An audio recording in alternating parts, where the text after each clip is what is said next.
एक बहुत सुंदर कथा हमारी शिव महापुराण में आती है, एक बहुत सुंदर कथा हमारे यहाँ हमें सुनने को मिलती है। आप उस कथा का स्मरण करिएगा। भानु नाम का एक छोटा सा बच्चा था, बहुत छोटा सा बच्चा, भानु नाम था। पिता थे नहीं, मां अकेली, पिता नहीं है, अकेली मां है और वैधव्य मां अकेली। भानु का पालन पोषण कर रही है, खूब अच्छे से उसको रख रही है, खूब अच्छे से उसको खिला रही पिला रही, जितना बन सकता है उससे बात करती है। सुंदर दृष्टांत है। वो बेटी अगर यहां बैठकर कथा सुन रही हो या टीवी पर कथा सुन रही हो कि कंक्रीट के शिवलिंग को हमने बना दिया और पूरा गांव वहां जाना चालू कर दिया, तो क्या उसका पुण्य मिलेगा कि नहीं मिलेगा, हमको हमारे खाते में पुण्य जाएगा कि नहीं जाएगा, वो बात मूल है।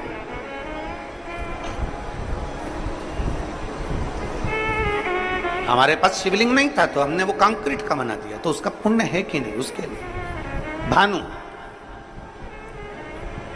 भानु की मां उसका पालन पोषण कर रही है। घर में इतना वैभव नहीं है, घर में इतना धन नहीं।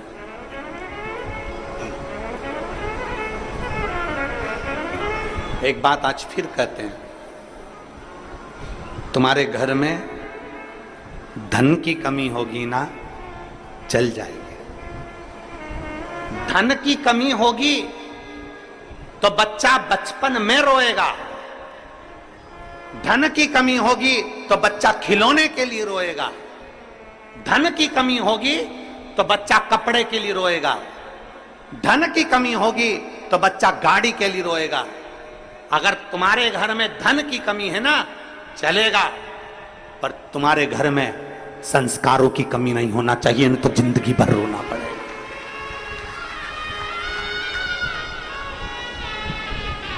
घर में अगर धन की कमी है तो चल जाएगा, 2 रोटी कम खाओगे, रूखी खाओगे, सूखी खाओगे, चल जाएगा, बचपन निकल जाएगा, जवानी निकल जाएगी, पर संस्कारों की कमी नहीं होना चाहिए। अगर हमारा संस्कार समाप्त हो गया तो हमें जिंदगी भर रोना पड़ सकता है, जिंदगी भर, जिंदगी भर चलेगा। धन की कमी चलेगी पर संस्कारों की कमी ना हो। संस्कार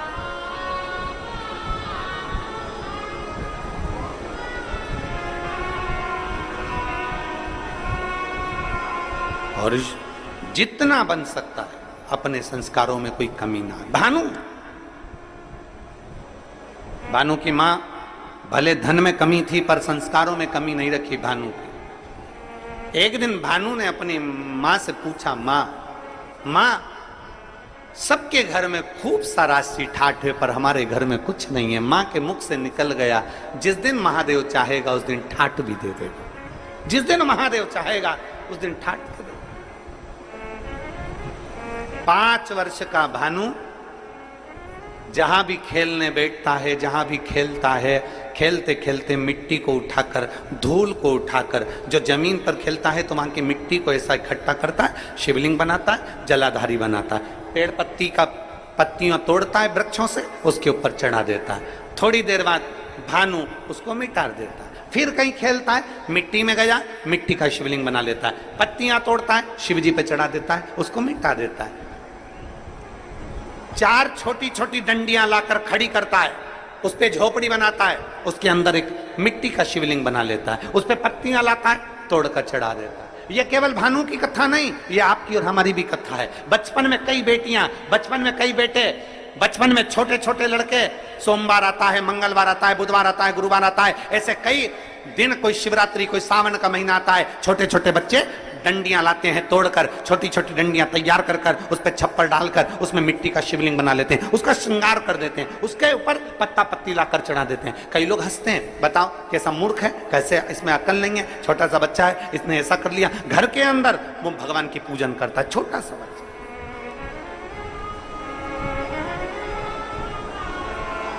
और मेरा विश्वास कहता है यहाँ छत्तीसगढ़ की जितनी मेरी जीजियाँ बैठी हैं, जितने मेरे जीजा बैठे हैं, जितने मेरे बेटा बेटी बैठे हैं, इन्होंने भी बचपन में जरूर मिट्टी उठाई होगी, उसको ऐसा करा होगा, आटे की लोई उठाई होगी, लोई को उठा के ऐसा ऐसा करके शिवलिंग बना लिया होगा, आटे की लोई का। चावल बनाया होगा तो चावल का।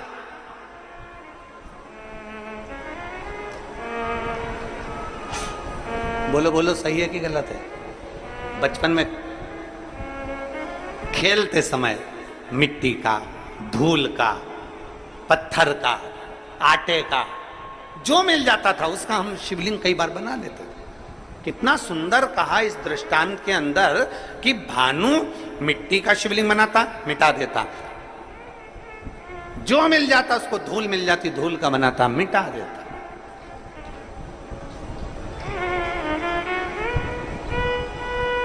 शिव महापुराण की कथा कहती है भूल वश भी, भूल से भी, भूल से।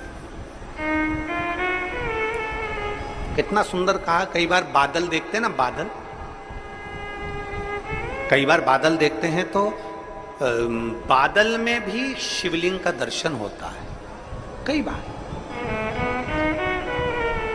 वहां शिवलिंग आया नहीं है, वहां शिवलिंग आया नहीं है, पर बादल देख रहे हो और दूसरे भी देख रहे हैं, उनको नहीं दिख रहा है, पर आपको बादल में ऐसा लग रहा है कि ये जलाधारी है, ये शिवलिंग है, ये सामने नंदी है, ये शंकर है, ये पार्वती है। बादल में भी आपको शिवलिंग का दर्शन हो रहा है। कई बार पानी में, कई बार शिवलिंग में, कई बार वृक्ष में, कई बार बेलपत्री की पत्ती में भी शंकर के शिवलिंग का दर्शन हो जाता है। कई बार फूल में शिवलिंग का दर्शन हो जाता है। क्यों, किस लिए, किस भाव से? तो हमारे यहां दृष्टांत सागर कहता है, अगर तुम्हारी नेत्रों से तुम्हें बादल में, जल में, थल में, पाषाण में, मिट्टी में, धूल में भी अगर भूल से भी तुमने शिवलिंग का निर्माण करा है या दर्शन करा है, तो तुम्हें तुम्हारे खाते में एक शिवलिंग के निर्माण का पुण्य तुम्हारे खाते में जुड़ जाता है और उसका फल तुम्हें मृत्यु के पहले प्राप्त जरूर होता है। वो मिलता जरूर है। अब बादल में शिवलिंग बना, बादल में धुएं से, भाप से शिवलिंग का दर्शन हुआ, तो यहां शिवलिंग बना नहीं है, ये आपकी दृष्टि में, आपके मन में शिवलिंग समाया था तो आपने उसको शिवलिंग बनाया। वो देख, ऐसा लग रहा है, ऐसा लग रहा है ना कि सामने जलाधारी है, ऐसा लग रहा है ना सामने शिवलिंग है, ऐसा लग रहा है ना कि सामने शंकर है। मतलब तुमने अपने दिल से बादल में भी शिवलिंग बनाया है, मतलब एक शिवलिंग बनाने का पुण्य तेरे खाते में जा चुका है। तुमने बेलपत्र में दर्शन करा, देखो ऐसा लग रहा है ना ये जलाधारी है, ये शिव है, ऐसा लग रहा है ना, मतलब तुमने बेलपत्र में भी शिवलिंग बनाया है, एक शिवलिंग का पुण्य तुम्हारे खाते में चला गया। केवल एक मिट्टी का बनाया, पाषाण का बनाया या कोई चीज का बनाया, ये हमारे खाते में पहुंच गया। एक शिवलिंग भले तुमने दिल से, मन से, भाव से बनाया, पर पहुंच गया।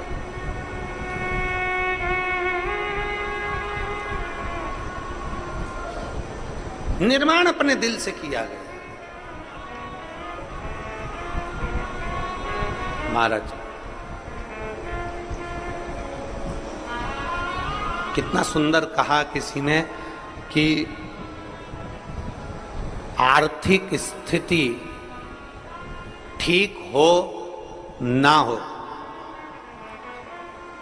आर्थिक स्थिति ठीक हो ना हो चलेगा, पर मानसिक स्थिति ठीक होना चाहिए तो जिंदगी सार्थक हो सकती।